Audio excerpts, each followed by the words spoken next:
베드로 전서는 사도 베드로가 당시 흩어진 유대인 디아스포라를 향해 쓴 첫 번째 편지입니다. 당시 그리스도인들은 많은 핍박을 받았습니다.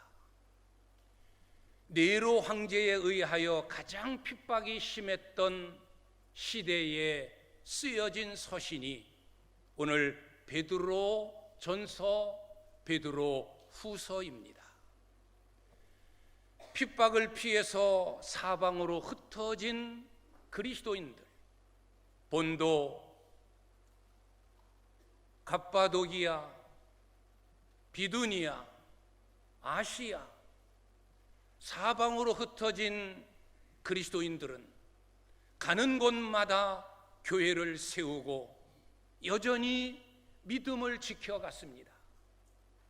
옥에 갇히면서도, 매를 맞으면서도, 가진 재산 다 빼앗기면서도, 때로는 가족을 잃고 자기의 생명을 잃어버리는 어려운 핍박 속에서도 그들은 오직 믿음을 붙들고 믿음 생활을 지켜갔습니다.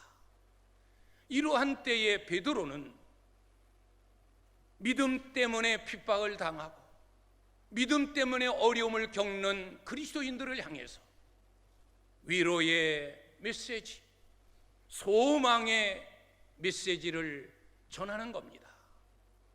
고난이 있고 힘들고 어렵고 불로 연단하는 것 같은 그런 어려움, 시험 속에서도 믿음을 지켜라, 믿음을 지켜야 한다. 그러면서 오늘 말씀에서 믿음의 가치, 믿음의 신비, 믿음의 결과를 이야기합니다. 믿음의 가치가 무엇인가? 왜 우리는 무엇 때문에 이 믿음을 가지고 이런 핍박, 이런 고난, 이런 어려움 속에서도 믿음을 지켜야 되느냐? 믿음이 무엇이길래 믿음의 가치, 믿음은 신비로운 것이다. 믿음의 신비를 알립니다. 그리고 믿음을 지킨 자에게 주어지는 결과에 대하여 상세하게 설명하며 그들에게 힘과 위로를 주면서 믿음을 지킬 것을 권유하는 말씀이 오늘 베드로 전서입니다. 저는 오늘 이 말씀을 가지고 믿음, 가장 귀한 것이라는 제목으로 말씀을 전하면서 믿음에 대하여, 우리가 가진 믿음에 대하여, 우리가 지켜가고 있는 이 믿음에 대하여 다시 한번 말씀을 전하면서 함께 은혜를 나누려고 합니다. 첫째는 믿음의 가치입니다. 믿음의 가치가 무엇인가? 오늘 7절의 말씀을 보면 믿음은 금보다 더 귀한 것이다. 믿음은 귀한 것이다. 믿음은 가장 귀한 것임을 강조하고 또 강조합니다. 여기 믿음을 금에 비유하고 있어요. 왜? 옛날이나 지금이나 이 땅에 사는 사람들이 가장 귀하게 여기는 것 중에 하나가 금입니다. 금은 보배예요. 금은 가장 가치 있는 겁니다. 전 세계 어느 누구에게든지 가장 귀하게 여겨지는 것이 금입니다. 금은 세계 모든 각국이 다 똑같이 귀한 것으로, 금은 모든 세계가 다 같이 통용할 수 있는 화폐의 가치를 가지고 있는 거예요. 그 나라마다 나라의 경제력은 얼마나 금을 많이 보유하고 있느냐, 얼마나 많은 달러를 보유하고 있느냐에 따라 그 나라의 경제력을 판가름합니다. 경제력이 튼튼하다, 끄떡 없다. 얼마나 금을 보유하고 있느냐, 얼마나 달러를 보유하고 있느냐. 전 세계 각국이 공통적으로 화폐의 가치를 가지고 있는 게 이 금과 달러예요. 우리는 이것을 기축통화라고 말합니다. 얼마나 금을 소유하고 있느냐, 얼마나 달러를 보유하고 있느냐. 우리가 IMF를 극복할 때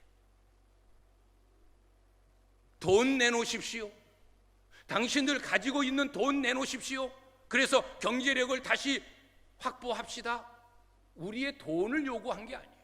금을 요구했어요. 금 모으기. 왜? 그 금이 전 세계에서 통용되어지는 화폐와 같은 아주 소중한 재산 가치이기 때문에 이만큼 땅에서 가장 귀한 것이 금입니다. 그런데 오늘 이 믿음의 가치를 금보다 더 귀한 것이다. 아무리 세상에서 가장 귀한 금이라 할지라도 이 금은 없어질 것이다. 우리가 다 두고 갈 것이다. 아무리 많은 금을 우리가 가졌다 할지라도 우리가 이 세상을 떠날 때는 빈손, 다 두고 가는, 없어질 것이다. 우리가 하나님 나라 이룰 때 가지고 갈 것은 단 하나, 믿음이다. 믿음밖에 없다. 하늘나라에 들어갈 수 있는 티켓, 천국 티켓은 믿음밖에 없습니다. 믿음으로 가는 나라가 하나님 나라예요. 우리가 아이들이 부르는 노래 중에 돈으로도 못 가요 하나님 나라, 힘으로도 못 가요 하나님 나라, 지식으로도 못 가요 하나님 나라, 맘 착해도 못 가요 하나님 나라, 어여뻐도 못 가요 하나님 나라, 오직 거듭나야만 가는 나라 하나님 나라, 믿음으로 가는 나라 하나님 나라. 우리는 다 알고 있는 노래예요. 믿음으로만 가는 나라예요. 세상에서 소중하게 여기고 이것 아니면 안 돼라고 끌어안고 있는 그것들을 가지고는 하나님 나라에 갈 수 없어요. 다 두고 가야 될 것들, 다 없어질 것들. 그러나 믿음, 없어지지 아니하는 보배, 영원한 보배, 하나님 나라를 소유할 수 있는 가장 귀한 것, 바로 믿음이라는 겁니다. 이게 믿음의 가치예요. 그래서 사도 바울도 고린도후서 4장을 통해 강조한 바가 뭡니까? 질그릇 같은 내 안에 예수 그리스도를 믿는 믿음의 보배를 가졌다. 믿음의 보배. 이 믿음이 있는 자는 사방으로 우겨쌈을 당하여도 쌓이지 아니하고, 답답한 일을 만나도 낙심하지 아니하고, 핍박을 받아도 버림받지 아니하고, 거꾸로뜨림을 당하여도 망하지 아니한다.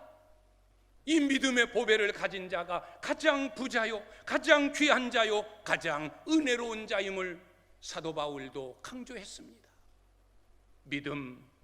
믿음의 가치가 무엇입니까? 가장 귀한 것입니다. 우리가 꼭 소유해야 할 가장 귀한 것, 믿음. 금보다도 더 소중한 믿음. 하늘나라를 소유하고 천국문을 열 수 있는 보배 중에 보배, 믿음입니다. 이게 믿음의 가치예요. 그래서 베드로 사도는 핍박을 당하고 어려움을 겪고 있는 믿음의 사람들을 향하여, 너희가 지금은 그 믿음 때문에 핍박을 받고 어려움을 당하고 고난을 겪지만 이겨내라. 너희는 가장 소중한, 가장 귀한 믿음을 가진 자들이다. 힘내라. 용기를 더하는 말씀이 오늘의 말씀입니다. 믿음은 보배입니다. 믿음은 영원한 겁니다. 믿음으로 영원한 천국 하늘나라를 소유합니다. 우리는 가장 소중한 없어질 금보다 더 귀한 보배를 소유한 믿음의 부자인 줄 믿습니다. 두 번째로는 믿음의 신비를 이야기합니다. 믿음의 신비로움. 신비가 무엇입니까? 이해할 수 없다. 도저히 이해가 안 가는 일이다. 참 이상하다. 참 오묘하다. 정말 놀랍다. 이게 신비예요. 믿음은 신비로움이에요. 오늘 8절을 보면 지금 베드로 사도는 믿음의 신비를 이야기합니다. 그 믿음의 신비하다는 내용이 뭡니까? 너희가 예수를 보지 못하였으나 사랑하는도다. 이제도 보지 못하나 영광스러운 즐거움으로 기뻐하고 즐거워하는구나. 이게 믿음의 신비라는 거예요. 보지 못한 예수. 지금 베드로 사도가 편지를 쓴 이 시대에도 예수님을 보지 못한 사람들이 너무 많았어요. 예수를 보고 예수의 십자가의 사건을 목격하고 믿은 자들이 아닌 사도들 몇 사람,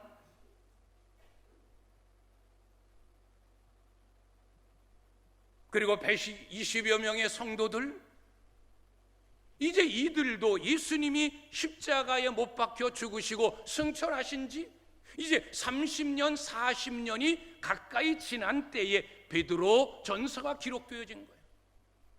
67년경에 이 베드로 전서가 쓰여집니다.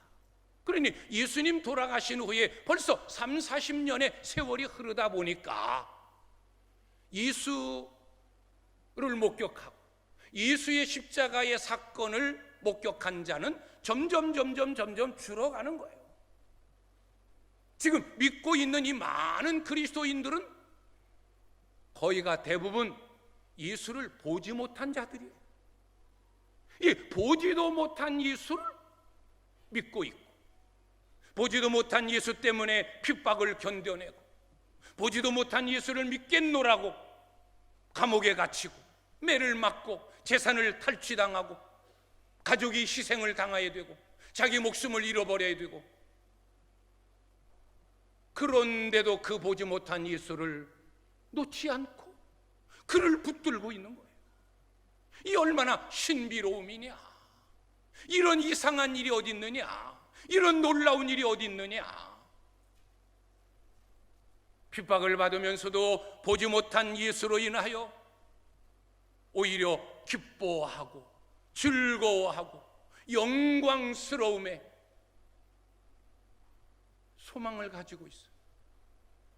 보지 못한 예수 때문에 핍박을 받고 매를 맞고 손해를 받으면서도 영광스러워하고 기뻐하고 즐거워하는도다. 베드로 사도도 깜짝 놀라는 거예요.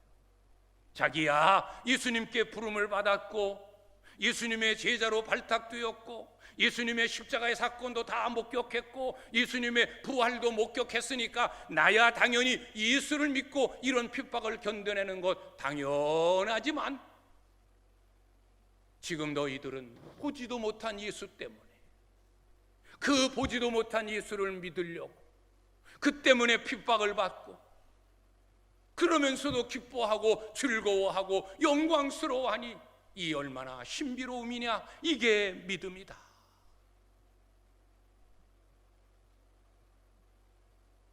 믿음은 신비로움이에요. 믿음은 정말 신비로움이에요. 그래도 베드로 사도가 편지할 때, 이 서신을 쓸 때는 그래도 예수님의 사건을 목격한 베드로가 있었으니까, 사도들이 있었으니까, 그래도 그걸 목격한 몇몇의 그리스도인들이 있었으니까 그래도 그들이 증인이 되었지만, 지금은 우리들은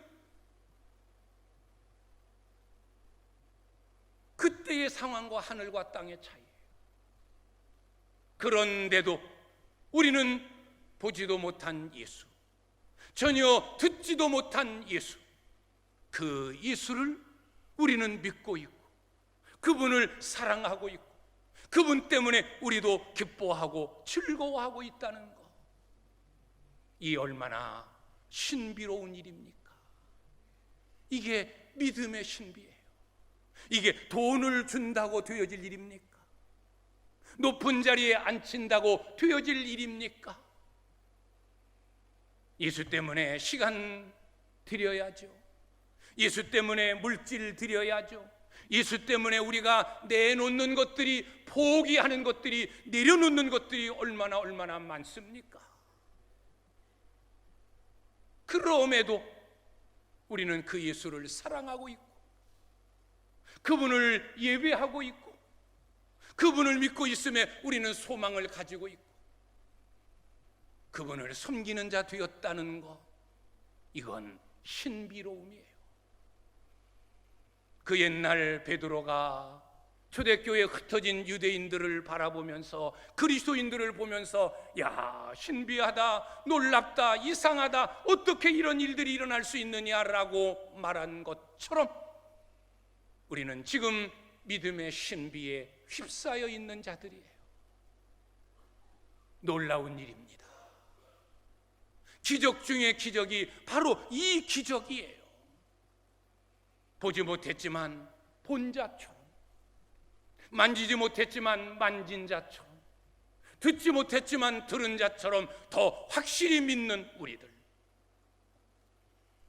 그 당시 보지 못한 예수를 믿은 자들도 다 들어서, 사도들에게 들어서, 믿음의 목격자들에게 다 들어서 믿은 거예요. 우리도 다 전해 듣고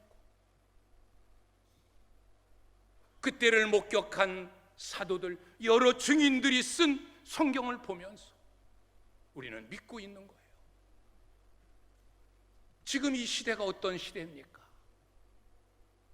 보고도 못 믿는 시대, 만지면서도 이게 진짜일까 가짜일까 못 믿는 시대, 의심의 시대, 불확실한 시대, 그런 시대를 살아가는 우리들에도 불구하고 2000여 년 전에 있었는지 없었는지 누가 봤어? 다만 증거되어지는 성경을 통해서 우리는 본 자처럼, 만진 자처럼, 들은 자처럼, 십자가의 사건을 목격한 자처럼 의심 없이 믿고 있다는 것, 이건 믿음의 신비예요. 이건 은혜 아니면 이루어질 수 없고 주님이 선택하지 아니하고서는 이루어질 수 없는 그 안에 들어온 우리들이에요. 그래서 우리가 믿음을 소유하고 믿음의 길을 가는 것, 이것이 신비요, 이게 은혜 중에 은혜요, 복 중에 복이요, 기적 중에 기적임을 믿습니다. 너희가 예수를 보지 못하였으나 사랑하는도다. 이제도 보지 못하나 믿고 영광스러운 즐거움으로 기뻐하고 있구나. 놀랬던 그 베드로의 이야기가 오늘 우리에게 똑같이 적용되어지는 말씀입니다. 보지 못한 예수를 본 자처럼 믿고 있는, 그분으로 인하여 기뻐하고 즐거워하고 있는 우리의 삶, 이게 믿음의 신비입니다.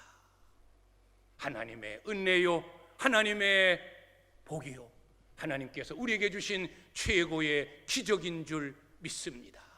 이 믿음 흔들리지 말고 보지 못한 예수 끝까지 사랑하고 주의 재림을 기다리며 영원한 천국을 소망하며 살아가는 우리 귀한 성도님들이 다 되시기를 주님의 이름으로 축원합니다. 세 번째로는 믿음의 결과입니다. 이렇게 신비로운 믿음을 가진 자,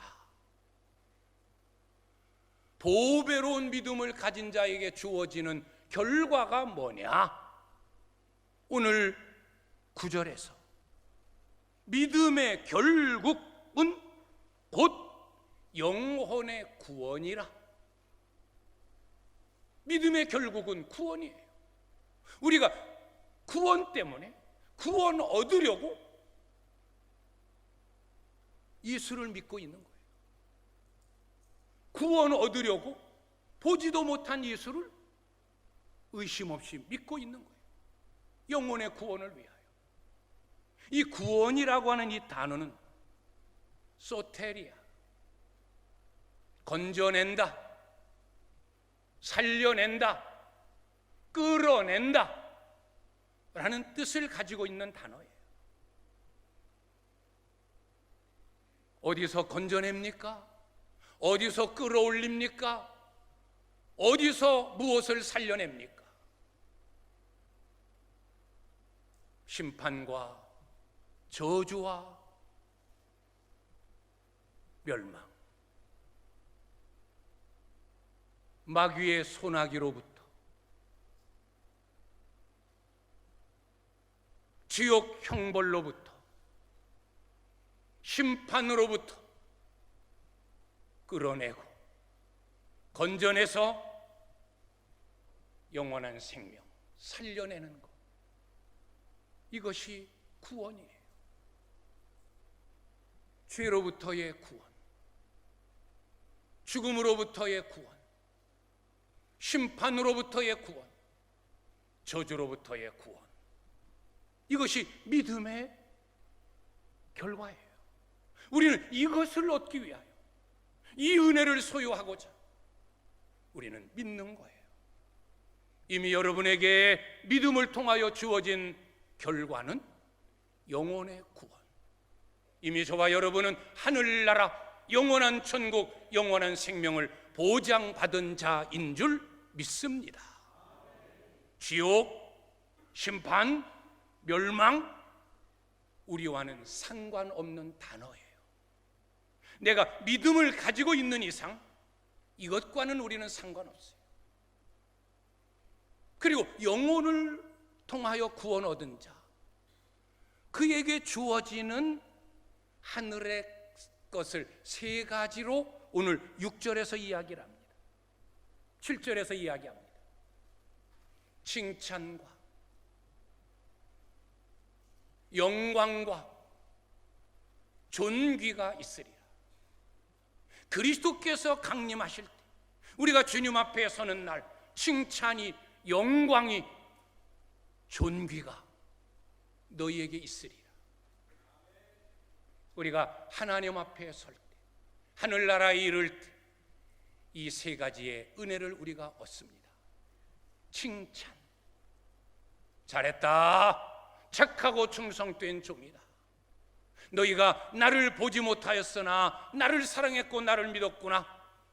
나로 인하여 하나님의 뜻을 이루려고 많이 애쓰고 수고했구나.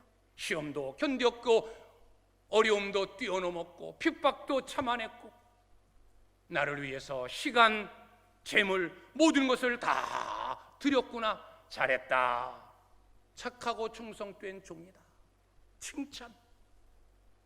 두 번째로는 영광. 이 영광은 면류관이 주어지는 거예요. 생명의 면류관, 영광의 면류관, 기쁨의 면류관, 자랑의 면류관, 의의 면류관, 시들지 않는 면류관, 면류관으로 하늘의 영광이 주어지는 거예요. 모든 이들에게 다 똑같은 영광이냐? 영광의 차이가 있어요. 구원은 차별이 없어요. 잘 믿으나 못 믿으나 예수님을 나의 구주로 믿는 자, 보지 못했지만 예수님을 사랑하는 자에게는 다 똑같이 천국 가는, 아까도 얘기했지만 구원을 얻는, 이 구원은 똑같아요. 그러나 영광, 면류관은 달라요. 어떻게 행했느냐, 어떻게 살았느냐, 어떻게 믿었느냐, 얼마만큼 주님을 사랑하고 주님을 섬겼느냐, 이 차이에 따라 영광의 차이가 다르다는 거예요. 그래서 사도 바울은 고린도전서 15장을 통해서 해의 영광, 달의 영광, 별의 영광, 별들도 그 크기, 그 밝기가 다른 것처럼 별의 영광도 서로 다르도다라고 이야기했어요. 가장 크고 가장 환한 해의 영광, 그 다음 달의 영광, 별의 영광, 또 차이나는 별들의 영광. 하늘의 영광은 차이가 있어요. 우리가 더 잘 믿어야 되고, 우리가 더 열심히 주님을 섬겨야 되고, 교회 생활, 신앙 생활을 열정적으로 해야 되어질 이유 중에 하나가 이 영광 때문이에요. 다른 이들보다 더 밝은 하늘의 영광을 누리려고, 더 많은 면류관을 쓰려고. 그 다음에 세 번째로는 존귀예요. 이 존귀는 보좌예요. 예수님이 요한계시록을 통해서 내가 이기고 하나님 보좌에 앉은 것처럼, 이기는 자에게는 내가 보좌에 앉은 것처럼 너희도 그 보좌에 앉게 해주겠다. 이 보좌, 이게 존귀예요. 보좌에 앉느냐, 앉지 못하느냐. 그래서 요한계시록의 하늘나라의 장면을 보면 보좌에 앉은 자들이 있는가 하면 보좌 아래에 있는 자들이 있어요. 보좌는 존귀예요. 존귀는 보좌에 앉는 거예요. 이게 영혼의 구원을 얻은 자들에게 주어지는 세 가지의 은혜요 복이에요. 칭찬, 영광, 존귀.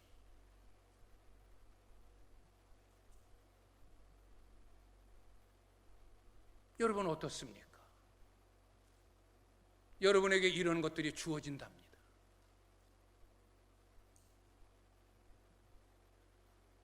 저는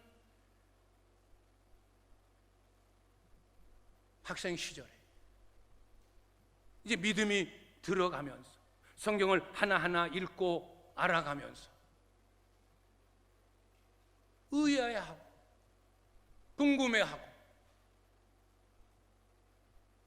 실망한 것 중에 하나가 이 부분이에요.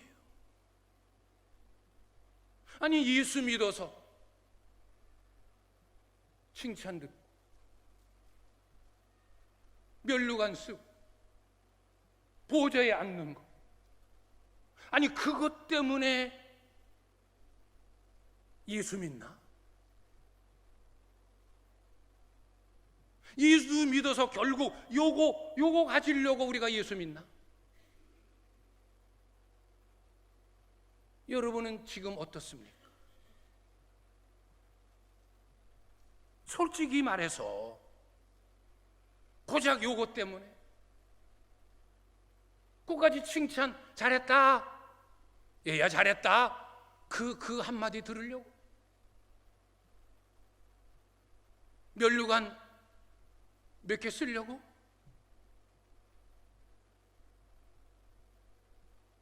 좋은 자리 보좌에 앉으려고.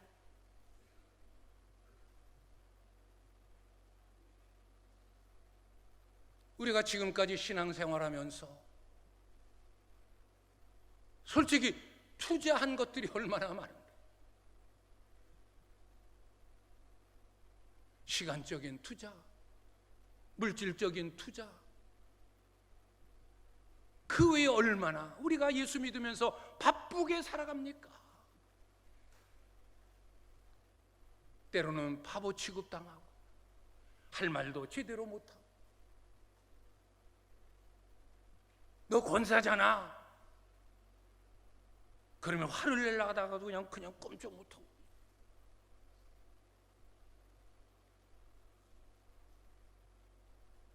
겨우 이것 때문에 우리가 그동안 헌금한 것만 가져도, 그걸 안 하고 모아놓았기만 했어도 호화찬란한 금면류관 몇 개씩 우리가 쓸 수도 있고, 그야말로 빛가번쩍한 보좌 만들어서 거기 내가 앉을 수도 있고, 겨우 이거 얻으려고 우리가 예수 믿나? 그러나 성경에는 하늘나라의 광경을, 우리가 예수 믿고 가서 누릴 그 영광을 성경은 쭉 기록하고 있어요. 그런데 한계가 있어요. 첫째는 언어적 한계가 있어요.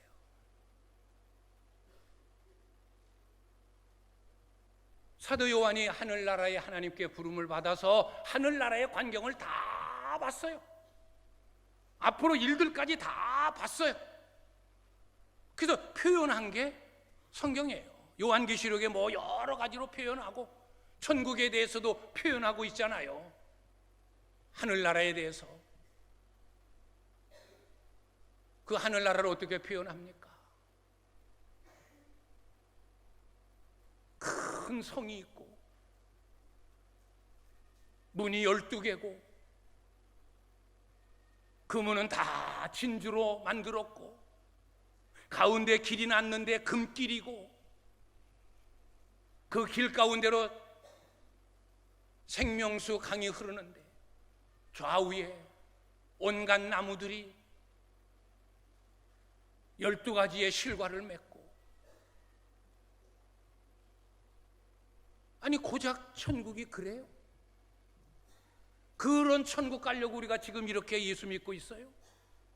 지금 땅의 부자들도 얼마든지 12문이 아니라 120개의 문을 가진 저택 속에 사는 사람들이 얼마나 많아요. 그까지 금길, 사시사철 열매를 맺고, 우리는 옛날 임금보다도 더 잘 먹고 살아요. 사시사철 구별되어지는 열매가 어디 있어? 옛날에는 겨울에는 못 먹는 열매들이 많지만 지금 겨울, 봄 이런 거 따지지 않잖아요. 지금도 딸기 따먹고 지금도 수박 먹고. 그까지 하늘나라의 12열매 그게 그렇게 중요해? 그것 때문에 우리가 천국 가겠어요? 이 땅에서도 얼마든지 그런 것을 누리는데 언어적 한계가 있는 거예요. 사도 요한이 하늘나라의 광경을 봤지만 말로 표현할 수 없는 거예요. 최고로 좋다, 최고로 귀하다, 보지 못하고 경험하지 못했던 것들이다라고 하는 것을 표현한 것들이 고작 그런 거예요. 이건 언어적인 제한이 있기 때문에 그래요. 아이들한테 물어보세요. 너 얼마만큼 좋니? 얼마만큼 좋아? 엄청나게 좋아? 그게 그 아이의 언어적 표현이에요. 그 이상을 뛰어넘지 못하는 거예요. 하늘만큼 땅만큼 좋아? 그냥 좋다는 표현이지. 지금 사도 요한이 천국의 광경을 보면서도 하늘나라는 이렇다, 천국은 이렇다, 온갖 좋은 것, 온갖 좋은 보석들, 진주, 수정, 옥, 홍만호 다 열거하지만 좋다는 것을 표현하고자 그 당시 가장 좋은 것들의 용어를 쓴 것뿐이에요. 언어적 제한, 표현적인 제한이 있는 거예요. 성경에 기록된 이런 모습, 고작 요거, 그냥 칭찬, 그냥 면류관 쓰는 그 영광, 보좌에 앉는 그 존귀, 그것 때문에 곧 단어적인 이 언어적인 것에 우리가 얽매여 있으면 안 돼요. 언어적 제한이 있어요. 시각적인 제한이 있는 거예요. 다 귀한 것을 보았는데 하늘의 그 귀하고 그 아름다운 것들을 어떻게 자기가 본 것, 자기가 아는 그 이상을 뛰어넘지 못하는 거예요. 그래서 자기가 가장 귀하게 여겨지는 것들을 다 동원하고 그래서 요한계시록 20장, 21장, 22장을 보면 땅에서 좋다는 것들은 다 표현하고 있어요. 다 이야기하고 있어요. 자기가 본 것 중에는 그게 최고니까. 하늘나라가 고작 그거냐? 아니에요. 이건 시각적인 제한에 파묻힌 거예요. 또 시대적인 제한이 있어요. 아까도 얘기했지만 베드로가 이 편지를 쓸 때에 그때의 시대, 그때의 상황, 그때의 문화, 그때의 문명의 발전과 지금과는 이건 상상할 수 없는 거예요. 아까 단적인 예를 들어서 과일을 이야기했지만